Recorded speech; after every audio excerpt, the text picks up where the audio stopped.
Olá pessoal, professor Rogério. Na aula de hoje vamos dar sequência ao conteúdo cartografia. Vamos à aula?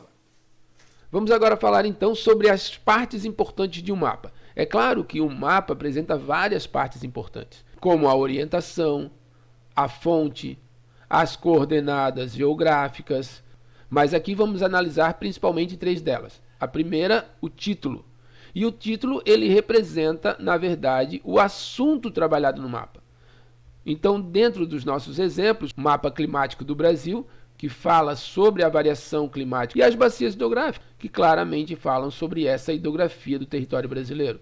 Então, o título ele é importante por nos dizer qual é o assunto trabalhado no mapa. A legenda também é de suma importância em um mapa, pois a legenda nos traz as convenções cartográficas e essas convenções cartográficas são representadas por símbolos, como cores, desenhos, linhas, traços. Essas convenções cartográficas, então, elas representam uma informação dentro do mapa. Essas convenções cartográficas são encontradas dentro da legenda. Então, a legenda ela é essencial por trazer informações para que nós consigamos entender qualquer tipo de mapa.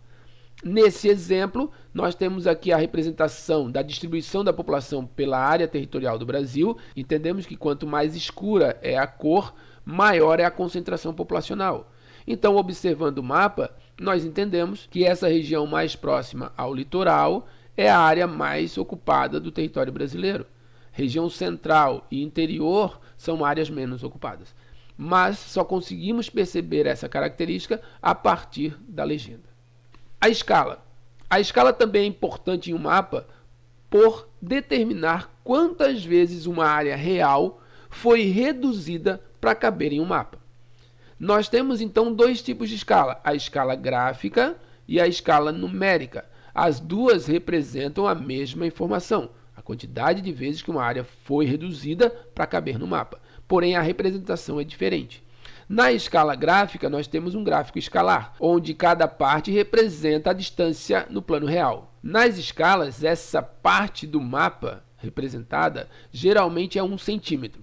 Então, no nosso exemplo, para cada 1 centímetro do mapa, nós temos 60 quilômetros da realidade. O interessante nessa escala gráfica é que nós vamos ter o tamanho da área no mapa e a representação direto do tamanho dessa área no plano real. Na projeção numérica, nós temos essa representação, 1 por 12 milhões. Esse primeiro 1, ele representa o numerador. O 12 milhões, o denominador. E nessa escala, o que muda é sempre o denominador. É o denominador que representa a quantidade de vezes que uma área foi reduzida. Nesse nosso exemplo, Portugal foi reduzido 12 milhões de vezes. Temos outros dois exemplos aqui de escala numérica, 1 por 5 mil e 1 por 500 mil. Notem que é o denominador que muda, é ele que determina a quantidade de vezes que a área foi reduzida. Nesse caso, 5 mil vezes, nesse outro exemplo, 500 mil vezes. Porém, a escala numérica e a escala gráfica representam a mesma coisa. Vamos então agora compreender o que é uma escala grande e uma escala pequena. Digamos que um mesmo território esteja representado em duas escalas, 1 por 5 mil e 1 por 500 mil. Ao ser representado na escala de 1 por 5 mil, nós temos então uma escala grande, pois a redução foi pequena e nesse caso o mapa fica grande, proporcionando então maior riqueza em detalhes. Na projeção de 1 por 500 mil, a redução foi muito maior. Então, o mapa acabou ficando muito pequeno. Se o mapa fica muito pequeno, nós temos menor riqueza em detalhes. O macete está no denominador.